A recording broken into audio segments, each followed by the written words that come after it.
વડોદરામાં પૂરની પરિસ્થિતિનું નિર્માણ થયું છે અને તેના કારણે વિશ્વામિત્રી નદી જે છે તેની ભૌગોલિક સપાટીથી 8 ફૂટ જેટલી ઉપર વહી રહી છે.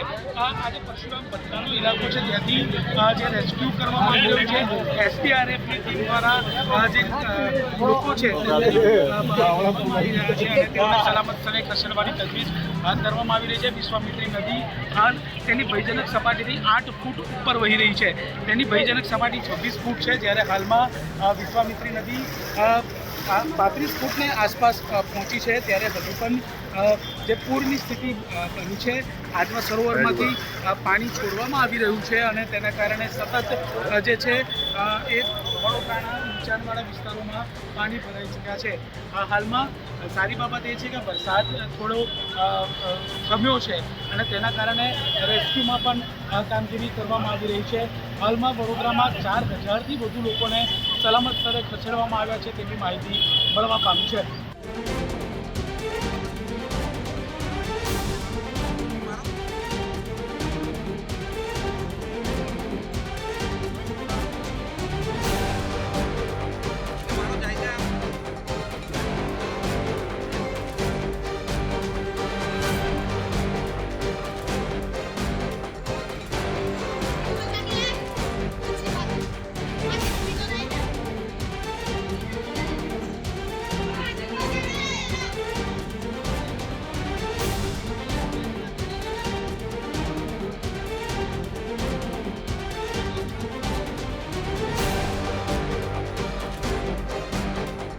Are you my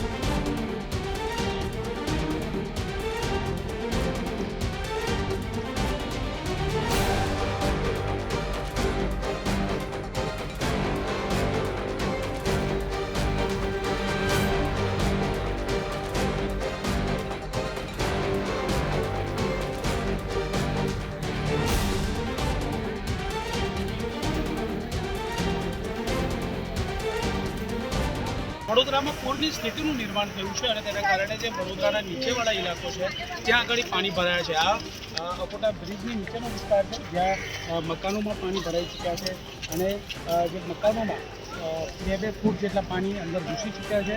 ત્યારે કેટલાક લોકો પોતાના ત્રીજા માળ ઉપર પણ રહેવા માટે મજબૂર બન્યા છે. તો બીજી તરફ રેલવે ટ્રેક ઉપર પણ પાણી ભરાયા છે, જેના કારણે રેલ વ્યવહાર પણ પ્રભાવિત થયો છે. અહીં આ જે અકોટા બ્રિજ છે, અકોટા બ્રિજ આવન જાવન માટે બંધ કરી દેવામાં આવ્યો છે અને આ જે નીચેવાળા વિસ્તારો છે તેમાં પાણી ભરાવાના કારણે જનજીવન જે છે તે પ્રભાવિત થયું છે અને હવે આ વિશ્વામિત્રી નદીની હાલમાં જે સપાટી છે 35 ફૂટ ઉપર પહોંચી ચૂકી છે અને હજુ પણ આજવા સરોવરમાંથી પાણી છોડવામાં આવી રહ્યું છે. ત્યારે આ વિશ્વામિત્રી નદીમાંથી જો લેવલ ઓછું થાય તો જ આ વિસ્તારોમાંથી પાણી નીકળી શકે તેવી સ્થિતિ છે. કેમેરામેન જીતેન રાજપૂત સાથે દિગ્વિજય પાઠક, વડોદરા, ગુજરાત તક.